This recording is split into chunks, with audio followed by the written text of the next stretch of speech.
ധന്യ, പാലക്കാട് തിരഞ്ഞെടുപ്പിൽ പരാജയപ്പെട്ട ശേഷം കൃഷ്ണകുമാറിനെതിരെ വലിയ തോതിലുള്ള വിമർശനങ്ങൾ ഉയർന്നു വരുന്നുണ്ട്. അത് കൃഷ്ണകുമാറിനെതിരെ മാത്രമല്ല, BJPയുടെ സംസ്ഥാന അധ്യക്ഷൻ K സുരേന്ദ്രനെതിരെയും അദ്ദേഹത്തിനോടൊപ്പം നിൽക്കുന്ന ഗ്രൂപ്പിനെതിരെയും ഒക്കെ ഇപ്പോൾ പ്രകാശ് ജാവ്ദേക്കർക്കെതിരെ അടക്കം എന്തുണ്ട് വലിയ വിമർശനങ്ങളുണ്ട്.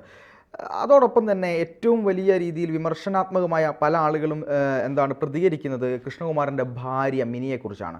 മിനിയുടെ ഇടപെടലുകൾ, അവരുടെ പാലക്കാട് നഗരസഭയിലെ പ്രശ്നങ്ങൾ, അവർ നടത്തിയ പ്രവർത്തനങ്ങൾ, ഇതെല്ലാം ആളുകൾക്ക് വലിയ തരത്തിലുള്ള പ്രയാസമുണ്ടാക്കിയിട്ടുണ്ട്, അവർക്കെതിരായ വികാരം ഉണ്ടാക്കിയിട്ടുണ്ട് എന്നാണ് പറയുന്നത്. എന്താണ്? മിനിമോൾ ചില്ലറക്കാരിയല്ല. കൃഷ്ണകുമാറിനെ നിയന്ത്രിക്കുന്നത് പാലക്കാട്ടെ പാർട്ടി പ്രവർത്തകരെ നിയന്ത്രിക്കുന്നത്, ആരകത്തിരിക്കണം, ആര് പുറത്തു പോകണം, ഉഗ്രശാസനം ആർക്ക് നൽകണം, ആരെയാണ് നിലയ്ക്ക് നിർത്തേണ്ടത്, ആരാകണം സ്ഥാനാർത്ഥി, പാർട്ടിയിൽ പാലക്കാട് എന്തൊക്കെ സംഭവിക്കണം, എന്തൊക്കെ മാറ്റങ്ങൾ വരണം, കേന്ദ്രത്തിൽ നിന്ന് കിട്ടുന്ന വിഹിതം എങ്ങനെയൊക്കെ ചിലവഴിക്കണം, ഇതൊക്കെ തീരുമാനിക്കുന്നത് സ്റ്റാൻഡിംഗ് കമ്മിറ്റി ചെയർപേഴ്സൺ കൂടിയായ കൃഷ്ണകുമാറിൻ്റെ ഭാര്യ കൂടിയായ മിനിമോളാണ്. മിനിമോൾ ചില്ലറക്കാരിയൊന്നുമല്ല.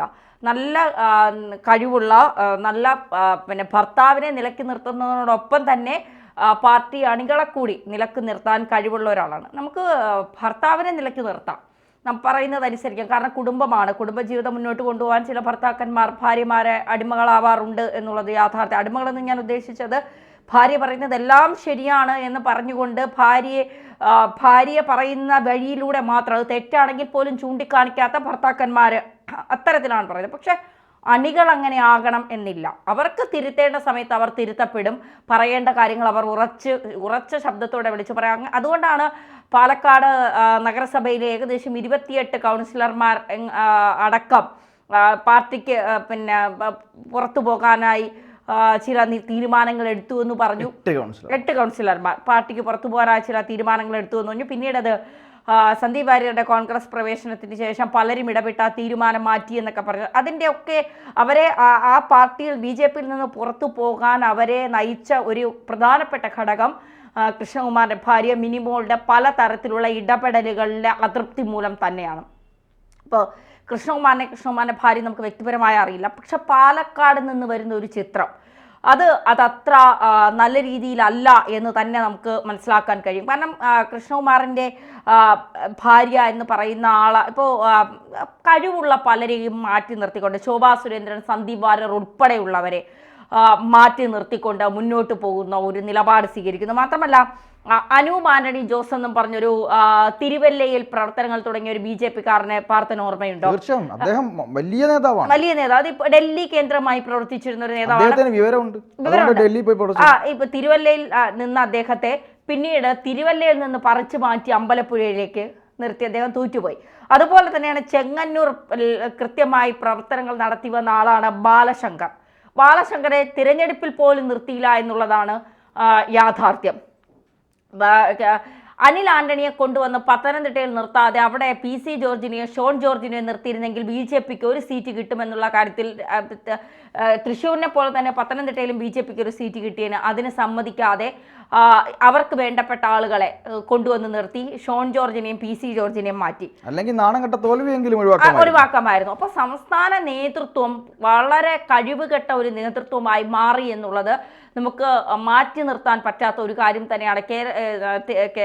കേരളത്തിലെ BJPയുടെ സംസ്ഥാന നേതൃത്വം ഒരു തരത്തിലും അണികളെ ഒരുമിപ്പിച്ചുകൊണ്ട്, എല്ലാ പാർട്ടിയിലും പ്രശ്നങ്ങളുണ്ടാകാം, പ്രശ്നങ്ങൾ തികഞ്ഞ ഒരു പാർട്ടിയില്ല. കോൺഗ്രസിൽ ഗ്രൂപ്പുകളുടെ എണ്ണം കൂടുന്നത് എങ്ങനെയാണ്? അതിൻ്റെ അകത്തുള്ള തമ്മിൽ തല്ലും വിഭാഗീയതയും പോരുമൊക്കെ മുറുകുമ്പോഴാണ് പലരും ഇറങ്ങിപ്പോയി പല ഗ്രൂപ്പുകൾ തുടങ്ങുന്നത്. BJP സംബന്ധിച്ചിടത്തോളം ഒരു നേതൃത്വത്തിൽ ഇത്രമാത്രം വളർന്നു വന്ന, ഒരിക്കലും പച്ച പിടിക്കില്ല കേരള മണ്ണിൽ എന്ന് വിചാരിച്ചിടത്താണ് BJP ഒരു സീറ്റ് തൃശ്ശൂരിൽ നേടിയെടുത്തത്. വോട്ടിംഗ് ഷെയർ 20% കൂടുന്നത് എല്ലാ തിരഞ്ഞെടുപ്പ് കഴിയുമ്പോഴും. അപ്പം വളർന്നുകൊണ്ടിരിക്കുന്ന പാർട്ടി ഏതാണെന്ന് ചോദിച്ചാൽ അത് BJP മാത്രമേ ഉള്ളൂ.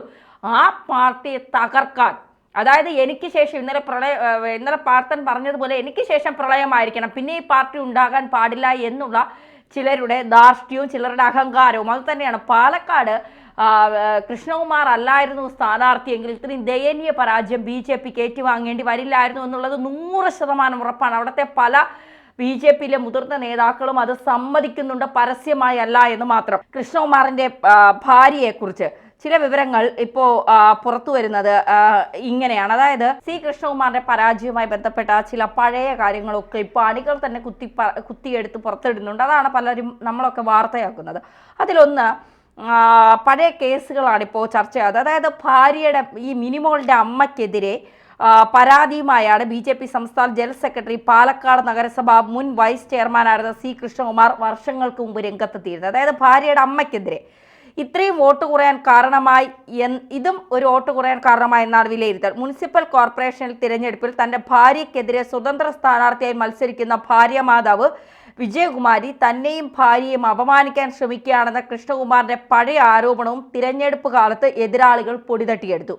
സന്ദീപ് വാര്യർ BJP-യിൽ നിന്ന് പുറത്തുപോയ ശേഷം ഇക്കാര്യങ്ങൾ വലിയ തോതിൽ ചർച്ചയായി. എന്നാൽ ഇതിനെ പ്രതിരോധിക്കാൻ കൃഷ്ണകുമാർ വേണ്ടതൊന്നും ചെയ്തില്ല എന്നുള്ളത് യാഥാർത്ഥ്യം. സി കൃഷ്ണകുമാർ വിജയകുമാരിക്കെതിരെ നേരത്തെ വക്കീൽ നോട്ടീസ് അയച്ചിരുന്നതായും ആരോപണമുണ്ട്. തന്നെയും ഭാര്യയും അപമാനിച്ച വിജയകുമാരി എന്ന് പറയുന്നത് മിനിമോളുടെ അമ്മയാണ്. ആരോപണങ്ങൾ പിൻവലിക്കണമെന്ന് പറഞ്ഞുകൊണ്ട് 25 ലക്ഷം രൂപ നഷ്ടപരിഹാരം നൽകണമെന്ന് ആവശ്യപ്പെട്ടു. ഇത് വക്കീൽ നോട്ടീസായി അയച്ചു. ഇതും തിരഞ്ഞെടുപ്പിൽ ചർച്ചയായി എന്നാണ് പറയുന്നത്. എന്നാൽ ഇപ്പോൾ ആ വക്കീൽ നോട്ടീസിന് എന്ത് സംഭവിച്ചു എന്ന് ആർക്കും അറിയില്ല. സിനിമോൾ, അതായത് മിനിമോളുടെ അനുജത്തി സിനിമോളും രംഗത്തെത്തിയിരുന്നു. തൻ്റെ അച്ഛൻ്റെ സ്വത്തുക്കൾ അപഹരിച്ചു, അമ്മയെ വീട്ടിൽ നിന്ന് അടിച്ചു പുറത്താക്കിയെന്ന് പറഞ്ഞിട്ട് ഇവർ പത്രസമ്മേളനം നടത്തിയിരുന്നു. അതും ഈ തിരഞ്ഞെടുപ്പിൽ വലിയ ചർച്ചയായി എന്നുള്ളതാണ്. സ്വന്തം ഭാര്യയുടെ അമ്മയ്ക്കെതിരെ വരെ ഒരു ദാക്ഷിണ്യവുമില്ലാതെ നഷ്ടപരിഹാര കേസ് ഒരാൾക്ക് എങ്ങനെയാണ് ജനങ്ങളെ നയിക്കാൻ കഴിയുന്നത് എന്നുള്ളൊരു ചോദ്യം എതിർ പാർട്ടിക്കാർ ഉന്നയിച്ചു എന്നുള്ളതാണ് ഇവിടെ മനസ്സിലാക്കുന്നത്. സി കൃഷ്ണകുമാർ സ്വത്ത് തട്ടിയെടുക്കാൻ ശ്രമിക്കുകയാണെന്നും ശാരീരികമായും മാനസികമായും പീഡിപ്പിക്കുകയാണെന്നും പരാതിപ്പെട്ട് സഹോദരി സിനി സേതുമാധവനും അമ്മ CK വിജയകുമാരിയും വാർത്താ സമ്മേളനം നടത്തിയത് 2020-ലായിരുന്നു. അന്ന് വരെ പാലക്കാട്ടെ BJP-യുടെ പ്രധാന നേതാവായിരുന്നു കൃഷ്ണകുമാർ. വിജയകുമാരിയുടെ വെളിപ്പെടുത്തലിന് പിന്നാലെ കൃഷ്ണകുമാറിന്റെ ഗ്രാഫ് കുറഞ്ഞു വന്നു. അത് ഈ നിയമസഭാ ഉപതെരഞ്ഞെടുപ്പോടെ പാലക്കാട് പൂർണ്ണമായി ഒറ്റപ്പെട്ട BJP-ക്കാരെന്ന നിലയിലേക്കും കൃഷ്ണകുമാർ എത്തി. അമ്മയുടെ പേരിൽ ബാങ്കിൽ ഉണ്ടായിരുന്ന 15 ലക്ഷം രൂപ കൃഷ്ണകുമാർ തട്ടിയെടുത്തെന്ന് സിനി സേതുമാധവൻ ആരോപിച്ചിരുന്നു. അത് ചോദ്യം ചെയ്തപ്പോൾ തന്നെ ഭീഷണിപ്പെടുത്തി. തന്റെ അച്ഛനും കൃഷ്ണകുമാറിന്റെ ഭാര്യാപിതാവുമായ സേതുമാധവൻ അസുഖബാധിതനായി കിടന്നപ്പോൾ തെറ്റിദ്ധരിപ്പിച്ച് ഒപ്പുവാങ്ങി തങ്ങളെ വീട്ടിൽ നിന്ന് ഇറക്കിവിടാൻ ശ്രമിച്ചുവെന്നാണ് സിനിയുടെ ആരോപണം. നിരന്തര പീഡനം തുടരുകയാണ്. നാട്ടുകാർക്ക് മുന്നിൽ വെച്ച് കൃഷ്ണകുമാർ തന്നെ ക്രൂരമായി മർദ്ദിച്ചുവെന്നും സിനി പറഞ്ഞിരുന്നു. മൂടിവെച്ച കാര്യങ്ങൾ പുറത്തു പറയാൻ നിർബന്ധിതമായത് BJP-യും തങ്ങളെ കൈവിട്ടതുകൊണ്ടായിരുന്നു എന്നാണ് അന്ന് സിനിമോളും അമ്മയും പറഞ്ഞത്. സ്വന്തം വീട്ടിൽ തന്നെ അഴിമതിക്ക് തുടക്കമിട്ടയാളാണ് കൃഷ്ണകുമാർ. ആ മുഖം ജനങ്ങൾക്ക് മുന്നിൽ തുറന്നു കാണിക്കാനാണ് നഗരസഭയിലെ 18-ാം വാർഡിൽ സ്ഥാനാർത്ഥിയായതെന്നും മിനിമോളുടെ അമ്മ വിജയകുമാരി അന്ന് പറഞ്ഞിരുന്നു. അന്ന് വെറും 6 വോട്ടാണ് വിജയകുമാരി പിടിച്ചതെങ്കിലും മകൾക്കും മരുമകനുമെതിരെ പൊട്ടിത്തെറിച്ചത് 2024-ൽ രാഷ്ട്രീയ ചർച്ചയായി എന്നതാണ് വസ്തുത. 2020-ൽ പാലക്കാട് നഗരസഭയിൽ വീണ്ടും അധികാരത്തിലെത്താൻ BJP ശ്രമം നടത്തുന്നതിനിടെയാണ് മുതിർന്ന നേതാവായ സി കൃഷ്ണകുമാറിനെതിരെ ആരോപണവുമായി ഭാര്യ മാതാവ് തന്നെ രംഗത്തെത്തിയത്. പ്രചരണം മുന്നിൽ നിന്ന് നയിക്കുന്ന കൃഷ്ണകുമാറിനെതിരെ ഇത്തരമൊരു ആരോപണം ഉയർന്നത് BJP-യെ പ്രതിസന്ധിയിലാക്കി. എതിർ പാർട്ടികൾ വിജയകുമാരിയുടെ ആരോപണത്തെ കാര്യമായി തന്നെ പ്രചരിപ്പിച്ചു. അന്ന് ഫലിക്കാത്ത ആരോപണം 2024-ൽ കൃഷ്ണകുമാറിനെ തിരിഞ്ഞു കൊത്തുകയായിരുന്നു. 2020-ൽ മകൾക്കെതിരെ മത്സരിച്ച അമ്മ നേടിയത് വെറും 6 വോട്ടാണെങ്കിൽ അന്ന് മകളെ തോൽപ്പിക്കാൻ അമ്മ വിജയകുമാരിക്ക് സാധിച്ചില്ല. എങ്കിലും ആ വിഷയം 4 വർഷങ്ങൾക്ക് ശേഷം എതിരാളികൾ ചർച്ചയാക്കി. കൃഷ്ണകുമാറിനും ഭാര്യയ്ക്കും തിരിച്ചടിയായി എന്നുള്ളതാണ്. ഒരേ ഒരു കാര്യം പറഞ്ഞുകൊണ്ട് നമുക്കിത് അവസാനിപ്പിക്കാം. കർമ്മഫലം. തീർച്ചയായും കർമ്മ ഈസ് ബൂമറിംഗ്.